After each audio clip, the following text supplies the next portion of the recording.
ರೇಣುಕಾಸ್ವಾಮಿ ಹತ್ಯೆ ಪ್ರಕರಣಕ್ಕೆ ಸಂಬಂಧಪಟ್ಟಂತೆ ಪೊಲೀಸರು ತನಿಖೆಯನ್ನು ಚುರುಕುಗೊಳಿಸಿರುವಂತಹದ್ದು. ನಿನ್ನೆ ಸ್ಪಾಟ್ ಮಹಜರಿನ ವೇಳೆ ಚಿತ್ರಹಿಂಸೆ ಕೊಟ್ಟು ರೇಣುಕಾಸ್ವಾಮಿ ಕೊಲೆ ಪ್ರಕರಣಕ್ಕೆ ಸಂಬಂಧಪಟ್ಟಂತೆ ಒಂದಿಷ್ಟು ಬಟ್ಟೆಗಳು ಉರುಳಾಗುತ್ತಾ ಅನ್ನುವಂತಹ ಪ್ರಶ್ನೆ ಕೂಡ ಮುನ್ನೆಲೆಗೆ ಬರ್ತಾ ಇದೆ. ಸ್ಪಾಟ್ ಮಹಜರಿನ ವೇಳೆ ಇಬ್ಬರ ಮನೆಯಲ್ಲೂ ಕೂಡ ಬಟ್ಟೆಗಳನ್ನು ಸೀಸ್ ಮಾಡಿದ್ದಾರೆ ಪೊಲೀಸರು. ಬಟ್ಟೆಗಳನ್ನು ಡ್ರೈ ಕ್ಲೀನಿಂಗಿಗೆ ಕೊಟ್ಟರೂ ಕೂಡ ವಾಶ್ ಆಗಿದೆ. ರಕ್ತದ ಕಲೆಗಳು ವಾಶ್ ಮಾಡಿದರೂ ಕೂಡ ಅದು ಪತ್ತೆ ಹಚ್ಚಲಿದೆ ಖಾಕಿ ಅನ್ನುವಂತಹ ವಿಚಾರ. ಚಿತ್ರಹಿಂಸೆ ಕೊಟ್ಟು ರೇಣುಕಾಸ್ವಾಮಿ ಕೊಲೆ ಪ್ರಕರಣಕ್ಕೆ ಸಂಬಂಧಪಟ್ಟಂತೆ ಮತ್ತಷ್ಟು ಬೆಳವಣಿಗೆಗಳು. ನಿನ್ನೆ ಪವಿತ್ರ ಗೌಡ ಸೇರಿ ಹಲವು ಕಡೆಗಳಲ್ಲಿ ಸ್ಪಾಟ್ ಮಹಜರಾಯಿತು. ಆ ಕೊಲೆ ನಡೆದಂತಹ ಸಂದರ್ಭದಲ್ಲಿ, ರೇಣುಕಾಸ್ವಾಮಿ ಮೇಲೆ ಹಲ್ಲೆ ನಡೆಸಿದಂತಹ ಸಂದರ್ಭದಲ್ಲಿ ದರ್ಶನ್ ಮತ್ತು ಪವಿತ್ರ ಗೌಡ ಧರಿಸಿದಂತಹ ಬಟ್ಟೆಗಳು, ಚಪ್ಪಲಿಗಳನ್ನು ಸೀಸ್ ಮಾಡುವಂತಹ ಕೆಲಸಕ್ಕೆ ಪೊಲೀಸರು ಮುಂದಾಗಿದ್ದಾರೆ. ಅದರ ಮೇಲೆ ರಕ್ತದ ಕಲೆಗಳಿದೆ ಅನ್ನುವಂತಹ ವಿಚಾರ ಗೊತ್ತಾಗ್ತಾ ಇದೆ. ಅದೆಲ್ಲವನ್ನು ಕೂಡ ವಾಶ್ ಮಾಡಿದ್ರು ಕೂಡ ಅದು ಇವರಿಗೆ ಕಂಟಕವನ್ನ ತರುತ್ತೆ. ಅಂದ್ರೆ ಲ್ಯೂಮಿನಲ್ ಟೆಸ್ಟ್ ಅಂತ ಮಾಡ್ತಾರೆ. ಒಂದು ಲಿಕ್ವಿಡ್ ಬರುತ್ತೆ, ಒಂದು ಹನಿ ರಕ್ತಕ್ಕೆ 10,000 ಹನಿ ನೀರು ಸೇರಿಸಿ ಡೈಲ್ಯೂಟ್ ಮಾಡಿದ್ರು ಕೂಡ ಆ ಬ್ಲಡ್ ಯಾರ್ದು ಅಂತ ಕಂಡುಹಿಡಿಯೋ ಟೆಸ್ಟ್ನ ಲ್ಯೂಮಿನಲ್ ಟೆಸ್ಟ್ ಅಂತ ಕರೀತಾರೆ. ಆ ಟೆಸ್ಟ್ಗೆ ಇವರು ಶೂಸನ್ನು, ದುಪ್ಪಟ್ಟ, ಬಟ್ಟೆಗಳನ್ನು ಒಳಪಡಿಸ್ತಾರೆ. ವಾಶ್ ಮಾಡಿದ್ರೂ ಗೊತ್ತಾಗುತ್ತೆ ಅದು ಹೇಗೆ ಅಂತನ್ಬಿಟ್ಟು. ಓಕೆ, ಇದೇ ವಿಚಾರಕ್ಕೆ ಸಂಬಂಧಪಟ್ಟಂತೆ ಮತ್ತಷ್ಟು ಡೀಟೇಲ್ಸ್ ಅನ್ನು ಕೊಡ್ತಾರೆ ನಮ್ಮ ಪ್ರತಿನಿಧಿ ನಾಗೇಶ್.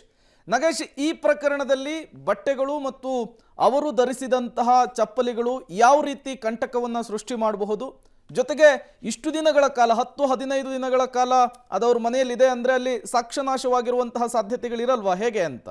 ಪ್ರೇಮ್, ರೇಣುಕಾಸ್ವಾಮಿ ಕೊಲೆ ಪ್ರಕರಣದಲ್ಲಿ ಬಂಧನವಾಗಿರುವಂಥ ನಟ ದರ್ಶನ್ ಮತ್ತು ಪವಿತ್ರ ಗೌಡ ಅವರಿಗೆ ಅವತ್ತು ಧರಿಸಿದಂಥ ಬಟ್ಟೆಗಳೇ ದೊಡ್ಡ ಸಂಕಷ್ಟಗಳನ್ನು ತಂದೊಡ್ಡುವ ಸಾಧ್ಯತೆಗಳು ಹೆಚ್ಚಾಗ್ತಿದೆ ಅನ್ನುವಂಥ ಮಾಹಿತಿಗಳು ಕೂಡ ಹೊರ ಬರ್ತಿರುವಂಥದ್ದು. ಬಹಳ ಪ್ರಮುಖವಾಗಿ ಇವರು ಹತ್ಯೆ ನಡೆದಂಥ ಸಂದರ್ಭದಲ್ಲಿ ಆ ರೇಣುಕಾಸ್ವಾಮಿಯ ಮೇಲೆ ಹಲ್ಲೆ ಮಾಡಿರೋ ಸಂಬಂಧಪಟ್ಟಂತೆ ಹಲ್ಲೆ ಮಾಡುವಂಥ ಸಂದರ್ಭದಲ್ಲಿ ಅವರ ಬಟ್ಟೆಗಳ ಮೇಲೆ ರಕ್ತದ ಕಲೆಗಳು ಇದ್ದಾವೆ ಅನ್ನುವಂಥ ಮಾಹಿತಿ ಪೊಲೀಸರಿಗೆ ಇರುವಂಥದ್ದು. ಹಾಗಾಗಿ ನಿನ್ನೆ ಸಾಮಾನ್ಯವಾಗಿ ಎರಡೂ ಮನೆಗಳಲ್ಲಿ RR ನಗರದಲ್ಲಿರುವಂತಹ ಪವಿತ್ರ ಗೌಡ ಮನೆಯಲ್ಲಿ ಮತ್ತೆ ದರ್ಶನ್ ಅವರ ಮನೆಯಲ್ಲಿ ಸ್ಪಾಟ್ ಮಹಜರ್ಗೆ ಹೋದಂತಹ ಸಂದರ್ಭದಲ್ಲಿ ಇಬ್ಬರು ಕೂಡ ಅವರು ಧರಿಸಿದಂತಹ ಬಟ್ಟೆಗಳನ್ನು ಸೀಜ್ ಮಾಡಿರುವಂಥದ್ದು.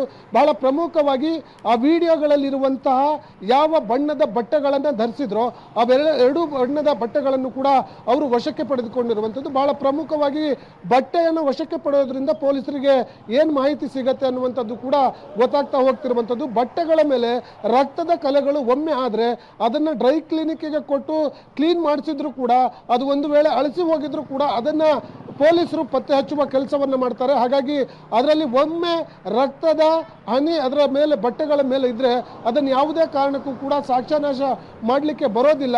ಒಂದು ವೇಳೆ ಸಾಕ್ಷ್ಯನಾಶ ಮಾಡಿದ್ರು ಕೂಡ ಪೊಲೀಸರು ಅದನ್ನು ಪತ್ತೆ ಹಚ್ಚುವಲ್ಲಿ ಈಸಿ ಆಗುತ್ತೆ. ಅದರ ಮೇಲೆ ರಕ್ತದ ಕಲೆಗಳಿದ್ರೆ ಇವರಿಗೆ ಮತ್ತೆ ನೆಕ್ಸ್ಟ್ ಕನ್ವಿಕ್ಟ್ ಮಾಡುವಂಥ ಸಂದರ್ಭದಲ್ಲಿ ಪ್ರಮುಖ ಸಾಕ್ಷ್ಯಾಧಾರಗಳನ್ನಾಗಿ ಬಟ್ಟೆಗಳನ್ನು ಪರಿಗಣಿಸಬಹುದು ಅನ್ನುವಂಥ ಕಾರಣಕ್ಕಾಗಿ ಪೊಲೀಸರು ಈಗ ಅವರ ಬಟ್ಟೆಗಳನ್ನು ಸೀಜ್ ಮಾಡಿ ತನಿಖೆಗೆ ಒಳಪಡಿಸಿರುವಂಥದ್ದು. ಓಕೆ, ಥ್ಯಾಂಕ್ ಯು ನಾಗೇಶ್, ತಮ್ಮ ಎಲ್ಲ ಮಾಹಿತಿಗಾಗಿ ಧನ್ಯವಾದ. ಒಟ್ಟಾರೆ ಈ ಪ್ರಕರಣಕ್ಕೆ ಸಂಬಂಧಪಟ್ಟಂತೆ ಈಗ ಟೆಕ್ನಾಲಜಿ ತುಂಬ ಇಂಪ್ರೂವ್ ಆಗಿದೆ, ಮೊದಲಂಗಲ್ಲ. ಬಟ್ಟೆಯ ಮೇಲೆ ರಕ್ತದ ಕಲೆಗಳಿದ್ದು ಅದನ್ನು ವಾಶ್ ಮಾಡಿಸಿದ್ರೂ ಕೂಡ ಅದನ್ನು ಕಂಡುಹಿಡಿಬಹುದು ಅಂತಂದರೆ ನನ್ನ ಪ್ರಕಾರ ಅವರ ಶೂಸು, ಬಟ್ಟೆ, ದುಪ್ಪಟ್ಟ ಎಲ್ಲವೂ ಕೂಡ ದೊಡ್ಡ ಸಾಕ್ಷಿಯಾಗಿ ಪರಿಗಣಿತವಾಗುತ್ತೆ.